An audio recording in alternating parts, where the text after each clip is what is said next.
want to talk about cardio training, running, for example. There, as a martial artist, depending on your body type, depending on your goals, you could actually do too much running. If you are overweight, if you have a lot of fat in your body, then yes, running and cardio, the more you do, the better. Okay, because you're going to shed that fat off. Say if you run 10 miles a day or longer, that's good. So if you're overweight, that's good. But if you're on the skinnier side, if you got a high metabolism, if it's hard for you to gain muscle mass because you burn off fat very quickly, then running great distances can actually hinder your athletic performance as far as being a better fighter, being a better martial artist. Running endurance training, say you run 10 miles a day, that's a different type of endurance training that's needed than what is needed in an actual fight. Alright? It's just different. You could take like a marathon runner and throw him in a fight, and it doesn't mean that he's going to be able to last long when he fights, because it's just a different type of training. If you want to work on endurance training for specifically fighting, I would recommend more of like wrestling training, wrestling with people, and actually sparring against people. Then you'd get more of a real, feeling of what kind of endurance you need. And long distance running, as a martial artist, as a healthy human being, you should be able to run a good amount of miles. I mean, you should be able to run 5 miles or more without stopping, right?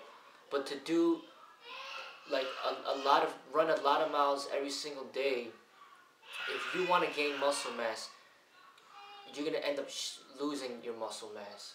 And all that hard training that you did in the gym, lifting weights and doing calisthenics, all of it is going to burn off. So all that training is almost going to go to waste. If you're going to run a lot and you want to keep your muscles and you have a high metabolism, then you have to eat a lot of carbohydrates. You have to eat a lot of food. Because if you don't have a lot of fat to begin with, say you got 4% body fat, then if you run a lot, 10 miles a day every single day, then if you don't have any more fat to burn, and you don't have the calories or the carbohydrates and calories in your body to burn, then what's going to end up burning is the muscles that you work so hard for. And then all that time that you spent training in the gym to lift weights, it's all going to be wasted. So what you want to do, if you want to build muscle mass, you want to focus your workout more on the weight training and the calisthenics and the strength training, and then run after that. So if you run, you might run a couple miles, but not like 6 or 10 miles a day. That's just way too much. That's if you want to gain muscle mass and you already have low fat content. Now, if you're fat or not, if you're overweight and you have a lot of fat in your body, then yeah, running is very beneficial, and you should keep doing cardio to burn off that excess fat. All right, but remember, if your body type, if you're on the skinny side, that actually running a lot can really hinder your muscle development. So just keep that in mind, and it just depends on what kind of athlete you want to be. Do you want to be a marathon runner? All right. What kind of body type do you want? Do you strive for? If you look at these athletes, look at the people in the Olympics, look at their body types. See what kind of body type that you're looking for. You see the marathon runners, they're like extremely skinny, like bones, like they haven't eaten for like 2 weeks or something. If that's the body type you want, then go ahead. Long distance running, go ahead, go for it. If you look at soccer players, they have really strong legs, but their upper bodies are they're skinnier, because all they do is just run around the field and kick the soccer ball. All right. If you look at the sprinters, the short distance athletic Olympic sprinters, they're really muscularly built, and that's the different type of training that I'm talking about. That would be more, sprinting would be more practical for fighting in martial arts than actual long distance running, in my opinion. Alright? To me, I think gymnasts probably have one of the the most amazing body types that I've seen any athlete. I think they're so well rounded with the strength and flexibility out of anybody that you ever see, women and men. So I would say you would strive towards more of that. You know, have strength, have flexibility, and have cardio, but you don't really need that much cardio. Anything that you do in excess, it's gonna be off balance. You just like, if all you do is lift weights and you never run, you never stretch, that's not good either.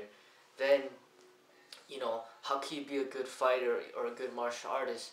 Yeah, you might be strong, but if you can't even run down the block, that's a problem. You know, if you're huffing and puffing when you're going down up some stairs, that's a problem. That, you know, you're not a great athlete. Great athlete to me is someone who's really well rounded in all aspects of cardio, you know, strength, flexibility, speed, agility. You know, just a very well rounded person, and that's what you want to strive for. So you don't want to lift too much weights, then it might slow down your techniques, you know, and it just doesn't feel good when you have so much muscle mass that you're carrying around. But at the same time, the other aspect, you just got too much running, too much cardio. Now you're skin and bones, and any type of techniques that you try to do, it just won't be effective because there's no strength behind it to make it effective. So you have to integrate the two, and it's not easy, you know, but it can be done with hard work and the right training, proper training. You know, just focus your energies and in what you want.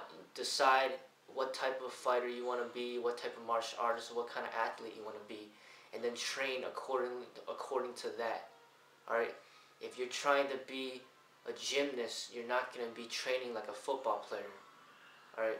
If you're trying to be a marathon runner, then you're not going to be training like a bodybuilder. It's just different.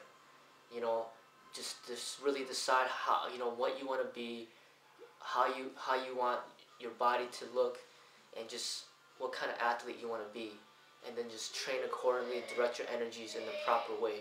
That way you'll be able to progress the most quickest way possible, you know, without wasted energy and effort.